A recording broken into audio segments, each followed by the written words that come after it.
In this movie, I'll show you how to use Illustrator's Live Paint feature in order to create interlocking objects. Specifically, I want to weave this orange circle into the green knot in order to eventually create this effect here. So you can see that the orange circle comes in front of the knot, then behind it, then in front, then behind it, and so forth. So the first thing I want you to do if you're working along with me, just to make sure you're absolutely protected and you can always come back to these primitive paths if necessary, go ahead and select the primitives layer inside the layers panel. Then bring up the flyout menu and choose duplicate primitives. Now turn off the original primitives layer. That's very important because otherwise you run the risk of wiping out those objects. And then double click on an empty portion of the primitives copy layer to bring up the layer options dialog box. I'll call this one Live Paint number 1. And the reason I'm calling it that is that we're going to be taking 2 swings at this Celtic knot, which is essential to understanding exactly what's going on, because I really want you to have a sense for how these things work when you go to create your own similar projects. Now I'll change the color from light blue to light red, and I'll go ahead and click OK. Now at this point, we no longer need the guides, so go ahead and press Control semicolon or Command semicolon on the Mac to hide them. Now we need to convert our strokes to filled path outlines. That means we need to select these 2 paths by Alt-clicking or Option-clicking on the Live Paint number 1 layer there inside the Layers panel. Then go up to the Object menu, choose Path, and choose Outline Stroke. And you will now end up with 2 compound paths, which you can see if you twirl open the Live Paint number 1 layer. And what were formerly strokes are now fills, and the paths no longer have strokes. Let's go ahead and reinstate some strokes here by clicking on a second swatch in the control panel and changing it to rich black, which I've created in advance. And I came up with a line weight value of 3.6 points. Just an aesthetic choice on my part. All right, now let's convert these paths to a live shape object by dropping down to what is presumably the Live Paint selection tool if you've been working along with me, and then select the Live Paint bucket from the flyout menu, or you can just press the K key.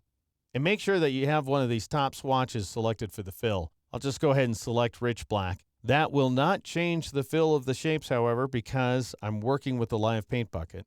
Now press the right arrow key a couple of times in order to advance to orange and click inside this region to fill it. Then you want to skip this intersection down to the next one and click on it in order to fill it with orange as well. Skip the next one, working in a clockwise fashion here, and then when you come to the one at about 9 o'clock, go ahead and click on it to fill it with orange as well. All right, now we're ready to work on the strokes. Assuming that you've set up your paint bucket so you can fill strokes without having to press the Shift key, and if you want to confirm that, just go ahead and double click on the tool icon here inside the toolbox. And you can see that Paint Strokes is turned on for me. I'll go ahead and click OK. And then I'll hover over this substroke right there. Make sure that the black swatch is active. That should be the rich black. And then click on it in order to add a stroke. Your light weight should still be set to 3.6 points, by the way. Then click on this one down here in order to stroke it.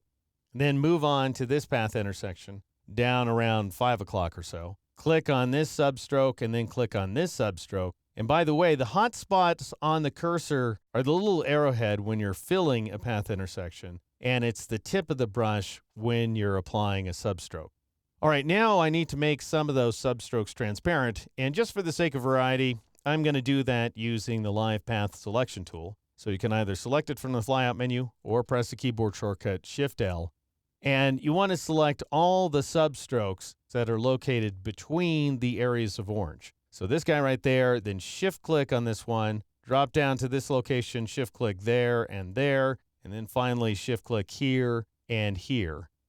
And as opposed to deleting those substrokes, which will make an absolute mess of things, you want to change the stroke to none, which you can do from the swatches panel. Then press Control-Shift-A or Command-Shift-A on a Mac in order to deselect the paths. And now I'm going to go ahead and select what appears to be the orange circle.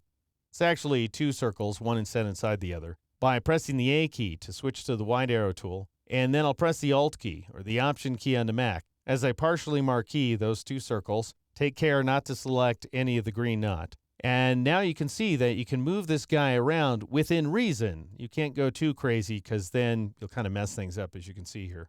But you can move the circle around and you will maintain the appearance, at least, of an interlocking circle. Anyway, I'll go ahead and press Control-Z or Command-Z on the Mac in order to undo that move. and then I'll click off the shapes to deselect them. That works beautifully for the orange circle, but what about the green knot? What I eventually want to do is make the green knot weave into itself. And I can't do that the way I have things set up right now because there are no overlapping areas at these intersections here. This is all part of one larger, as you may recall, compound path. So what do? Well, we have to create a special kind of filled path outline that overlaps itself a total of 3 times. And I'll show you how that works in the next movie.